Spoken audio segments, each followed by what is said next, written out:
ప్రశ్నించే గొంతులు నొక్కేస్తున్నటువంటి కూటమి ప్రభుత్వం. ప్రస్తుతం వైఎస్ఆర్సీపీ వాళ్ళ యొక్క ప్రధానమైన వాదన ఏంటంటే, ఇదిగో అక్రమ అరెస్టులు ఎందుకు చేస్తున్నారంటే ప్రభుత్వాన్ని నిలదీస్తున్నారు కాబట్టి అరెస్టులు చేపిస్తా ఉన్నారని చెప్పి చాలా చాకచక్యంగా అపర మేధావులుగా మాట్లాడుతున్నారు.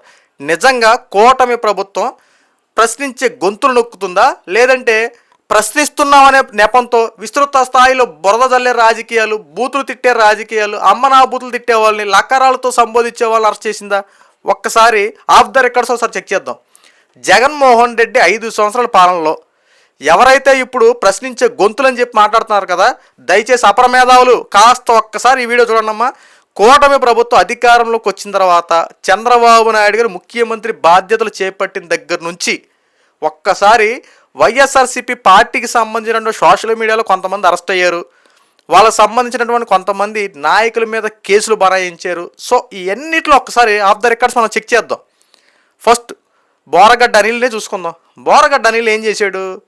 గంట టైం ఇస్తే నారా లోకేష్ని, చంద్రబాబు నాయుడిని వెతికి మరీ చంపేస్తా, ఏమండి జగన్మోహన్ రెడ్డి గారు ఒక గంట టైం ఇచ్చి చూపట్లే అని చెప్పి ఏం మాట్లాడాడు సార్ ఆ రోజున? ఇతను ప్రశ్నించే గొంతు కది. ఇదే బోరగడ్డ అనిలు పవన్ కళ్యాణ్ గారి యొక్క కుటుంబాల గురించి, వాళ్ళ ఇంట్లో ఆడవాళ్ళ గురించి ఎంత అసభ్యకరంగా మాట్లాడాడో ఇక వాటి గురించి మనం మాట్లాడడం అంత విషయం వద్దు, ఎందుకంటే ఆ మాటలు చెప్పడానికి కూడా చాలా చిరాగ్గా ఉంది. సో అలాంటి బోరగడ్డ నీళ్ళని అరెస్ట్ చేయడం ప్రశ్నించే గొంతు కాతుంది, లేదంటే ప్రశ్నిస్తున్నటువంటి గొంతులో నీచాతి నీచమైన మాట్లాడే మనిషా? ఒకసారి మీరే తెలుసుకోండి. ఎందుకంటే మానవత్వంతో ఆలోచించండి ఒకసారి. నీ ఇంట్లో వాళ్ళని ఎలాగే తిడితే, నీ ఇంట్లో వాళ్ళని చంపేస్తే బెదిరిస్తానంటే నువ్వు ఊరుకుంటావా? ఒకసారి కామెంట్ రూపంలో మీ యొక్క ఆన్సర్ తెలియజేయండి. ఇక వర్ర రవీంద్రరెడ్డి అనేవాడు భారతిరెడ్డి పిఏ, ఇతనేం చేశాడు?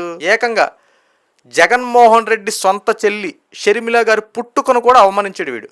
ఎవరికి పుట్టాడో ఎవరికి పుట్టిందో అని చెప్పి రకరకాలుగా విస్తృత స్థాయిలో ప్రచారాలు చేసుకుంటూ సోషల్ మీడియాను వేదికగా చేసుకుని పోస్టులు పెట్టడం ఎంత దారుణాతి దారుణంగా ప్రవర్తించాడో కళ్ళ కట్టినట్టు చూసాం. మరి ఇలాంటి వారిని విడిచిపెట్టాలా? పుట్టుకలను అవమానించిన వాడు ప్రశ్నించే గొంతుకది. ఈ రకంగా అతన్ని వెనకేసుకు రావాలా? ఇంకోటి చూసుకుందాం. రీసెంట్గా వచ్చేద్దాం. వల్లభనేని వంశీ, పోసాని కృష్ణమురళి ఇద్దరు అరెస్ట్ అయ్యారు కదా. వల్లభనేని వంశీ గతంలో ఏం మాట్లాడాడు? రెడ్ బుక్ని మడిచి ఎక్కడ పెట్టుకుంటావు పెట్టుకో, లేదంటే అసెంబ్లీ సాక్షిగా నారా లోకేష్ గారి యొక్క తల్లి, చంద్రబాబు నాయుడు గారి యొక్క సతీమణి నారా భువనేశ్వరి గారిని అసెంబ్లీ సాక్షిగా ఎంత అవమానించాడో, ఎంత దారుణంగా మాట్లాడాడో. మరి ఇలాంటి వాడిని ఏం చేయాలి?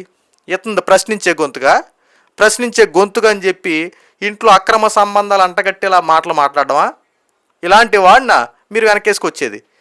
పోసాని కృష్ణమురళి అబ్బో, ఇతని గురించి చెప్పడం కూడా చండాలంగా ఉంటుంది. ఎందుకంటే ఒక్కసారి వైఎస్ఆర్సీపీ పార్టీకి సంబంధించి ఒక లిస్ట్ కనుక వేస్తే టాప్ ప్లేస్లో ఈ యొక్క పోసాని కృష్ణమురళి ఉంటాడు. మరి పోసాని కృష్ణమురళి అదృష్టం కలిసొచ్చో, లేదంటే సుడు ఉందంటారు కదా, ఈ సుడేమన్నా ఈ పోసాని కృష్ణమురళికి గిరగిరా తిరిగిందేమో తెలియదు, కానీ ఫస్ట్లో అరెస్ట్ అవ్వాల్సినోడు ఈ రోజున లాస్ట్లో ఉన్నటువంటి పరిస్థితులకు వచ్చాడు. సో అతనికి టైం బాగుండి ఈ టైం పట్టింది. సరే, కర్మ ఎవరిని విడిచిపెట్టదు కాబట్టి పోసాని కృష్ణమురళి ఎట్టకేలకు అరెస్ట్ అయ్యాడు. ఈ మహానుభావుడు మాట్లాడినటువంటి మాటలు ఒకసారి చూస్తే చాలా దారుణం అండి.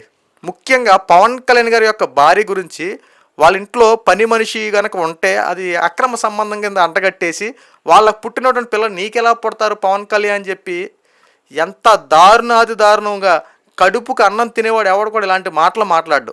ఇది ప్రశ్నించే గొంతుకు అవుతుంది. ఈ రోజున వైఎస్ఆర్సీపీ పార్టీ వాళ్ళు పెద్ద ఎత్తున ప్రచారాలు చేస్తూ ఉన్నారు కదా. ఈ రోజున విస్తృత స్థాయిలో వీడియోలు చేస్తున్నటువంటి అనాలిస్టులు కూడా, లేదంటే విస్తృత స్థాయిలో రాతలు రాస్తున్నటువంటి ప్రతి ఒక్కరికి ఒక సూటి ప్రశ్న: నీ ఇంట్లో వాళ్ళని ఇలా అక్రమ సంబంధాలు పెట్టి ఇలాగ మాట్లాడితే మీరు ఊరుకుంటారా? లేదంటే నీ ఇంట్లో ఆడవాళ్ళని అక్రమ సంబంధాలు పెట్టి పంపిస్తావా చేస్తావని చెప్పి ఇలాంటి మాటలు మాట్లాడితే మీరు ఊరుకుంటారా? మీరు ఊరుకోరు కదా. మరి ఈ రోజున పడ్డావోడు ఎలా వదిలిపెడతాడు? గతంలో మీరు ఇలా మాట్లాడినప్పుడు వాళ్ళ మీద సివియర్ యాక్షన్ తీసుకుంటాం, అయితే పరిస్థితి ఈరోజు ఇంతవరకు రాదు కదా. ఈ రోజున అరెస్ట్ అవుతున్నారు, అందరినీ ఈ చిత్రహింసలు చేస్తూ ఉన్నారు, దౌర్జన్యాలు చేస్తూ ఉన్నారు. చంద్రబాబు నాయుడు అధికారంలోకి వచ్చిన తర్వాత విస్తృత స్థాయిలో వైసీపీలను టార్గెట్ చేసి అరెస్ట్ చేస్తామని చెప్పి మాట్లాడుతున్నారు కదా. గతంలో ఇలా మాట్లాడాడు, ఇలా చేసాడని చెప్పి టీడీపీకి సంబంధించిన వాళ్ళు లేదంటే ఎవరైతే తిట్టించుకున్నారో వాళ్ళు వెళ్ళి పోలీస్ స్టేషన్కి వెళ్ళి కంప్లైంట్ పెట్టినప్పుడు వాళ్ళ మీద ఆ రోజునే మీరు ఎంక్వైరీ వేసి వాళ్ళని సస్పెండ్ చేయడమో లేదంటే వాళ్ళ మీద కాస్త పోలీసులు కాస్త వాళ్ళ మీద అన్ని రకాలుగా కేసులు బనాయించి వాళ్ళు అరెస్ట్ చేసి సంబంధిత ఎవరైతే కంప్లైంట్ పెట్టారో వాళ్ళకి న్యాయం చేస్తే ఈ రోజున పరిస్థితులు ఎంత దారుణంగా ఉండవు కదా. ఆ రోజు న్యాయం జరగలేదు కాబట్టి ఈరోజు న్యాయాలు జరుగుతూ ఉన్నాయి. ఇప్పుడు కొన్ని సందర్భాలలో లేట్ అవ్వచ్చు. ఇప్పుడు తప్పు చేసిన వాడు కొన్ని సందర్భాల్లో తప్పించుకొని తిరిగిపోయినలే నన్ను ఎవడేం చేస్తానని చెప్పి అనుకోవచ్చు. కానీ ఒక్కసారి తప్పు చేసిన వాడు ఎప్పటికైనా శిక్ష అనుభవించాల్సిందే. కాస్త టైం పట్టిందంతే, అంటే ఇంకొద్ది ఎక్కువ పట్టింది. ఎందుకంటే గతంలో మీరు 5 సంవత్సరాలు ముఖ్యమంత్రిగా ఉన్నారు కాబట్టి ఏ ఒక్కడినే కేసు పెట్టినా వాళ్ళ మీద మీరేం చేసేవారు, పోలీసుల్ని సరిగ్గా ఎంక్వైరీ చేయించేవారు కాదు, రాజకీయాన్ని పోలీస్ వ్యవస్థ మీద రుద్దేసేవారు. పోలీసుల్ని వాళ్ళ యొక్క డ్యూటీలని సరిగ్గా చేయనివ్వాల. తప్పు చేశాడు వాళ్ళ మీద కేసు కంప్లైంట్ చేస్తే వాళ్ళు ఎంక్వైరీ చేస్తే వాళ్ళని ఎంక్వైరీ కూడా చేయనీయకుండా ఎంత దారుణంగా పోలీస్ వ్యవస్థని మీరు మ్యానిపులేట్ చేసి వాళ్ళని ఆపేశారో ఈ రోజున పోలీస్ వ్యవస్థకి కూటమి ప్రభుత్వం ఫుల్ మొత్తం ఇచ్చేసింది, అధికారం అంతా ఇచ్చేసింది. తప్పు చేసిన వాడు ఎవడైనా సరే, టీడీపీ వాడవనే, జనసేన వాడవనే, బీజేపీ వాడవనే, ఎవడైనా సరే ఆఖరికి ముఖ్యమంత్రి ఉప ముఖ్యమంత్రి తప్పు చేసినా తాట తీసేలా చట్టాలు తీసిరండి, ఏ ఒక్కడిని విడిచిపెట్టదు, అందరినీ అరెస్ట్ చేయండి అని చెప్పి ఈరోజు కూటమి ప్రభుత్వం ఎప్పుడైతే పోలీస్ వ్యవస్థకి ఫుల్ అథారిటీస్ ఇచ్చిందో పోలీస్ వ్యవస్థ ఈరోజు పనిచేసే విధానం చూడండి. తొక్కుబట్టి నారదీస్తూ ఉన్నారు ఒక్కొక్కరిని. తప్పు చేస్తే ఎవరిని ఉపేక్షించట్లా. ఈరోజు పోలీస్ వ్యవస్థ ఎలా పనిచేయాలో అలా పనిచేస్తూ ఉంది. ఈ రోజున మీరు ఎంత దారుణంగా ప్రశ్నించి గొంతుకులు నొక్కేశారు, రకరకాలుగా మాట్లాడినా వాళ్ళు చేసినటువంటి పనులు ఒక్కసారి మనస్సాక్షితో ఆలోచించండి. రాజకీయ కోణాలు కాదు, లేదంటే వేరే రకంగా కాదు, ఒక్కసారి ఒక సామాన్యుల్లాగా రాజకీయ కోణాలన్నీ పక్కన పెట్టి మనస్సాక్షితో, నీ యొక్క మనస్సాక్షితో ఆలోచించు. ఇలాంటి అక్రమంగా మాట్లాడినట్టు తప్పుడుగా మాట్లాడినటువంటి అమ్మనా బూతులు తిట్టేవాడిని లకారాలతో సంబోధించుకుంటూ మాట్లాడితే అక్రమ సంబంధాలు అంటాడు వాళ్ళని, ఇలాంటి వారిని ఎందుకు ఉపేక్షించాలో ఒక్కసారి ఆలోచించండి. ఎందుకు మాట్లాడుతున్నాను కాస్త ఆలోచించాలి కదా. ఏదైనా పథకం ఇవ్వలేదనుకో దాని గురించి ప్రశ్నించు. వైఎస్ఆర్సీపీ పార్టీలు ఇంకా చాలామంది అనలిస్టులు ఇప్పటికీ స్టిల్ వీడియోలు చేస్తూ ఉంటారు. మరి మీ మీదకి ఎందుకు ఎఫెక్ట్ రావట్లా? మీరు ఎంతకన్నా దారుణంగా ప్రభుత్వాన్ని నిలదీస్తూ ఉన్నారు, ఒక సబ్జెక్ట్ మీద మాట్లాడుతున్నారు. సో మీరు ఎందుకు అరెస్ట్ అవ్వట్లేదు, అందుకు వాళ్ళు ఎందుకు అరెస్ట్ అయ్యారు? ఒకసారి కంపారిజన్ చేసుకోండి. అరెస్టులు చేస్తున్నారంటే ఏ స్థాయికి తగ్గట్టు ఆ స్థాయిలో మాట్లాడితే నీకు ఎంతవరకు లిమిట్స్ ఉన్నాయో ఆ లిమిట్స్ని వరకు మాట్లాడితే పర్లా. ఆ లిమిట్స్ని క్రాస్ చేసి ఎప్పుడైతే నన్ను ఎవడేం చేస్తాడులే అని చెప్పి ఎప్పుడైతే నీకు అది వస్తుందో ఇది వస్తుందో, ఇక్కడ కూటమి ప్రభుత్వం చేతులు కట్టుకోదుగా. మరి ప్రభుత్వం ఏమీ చేతులు కట్టుకుని లేదుగా.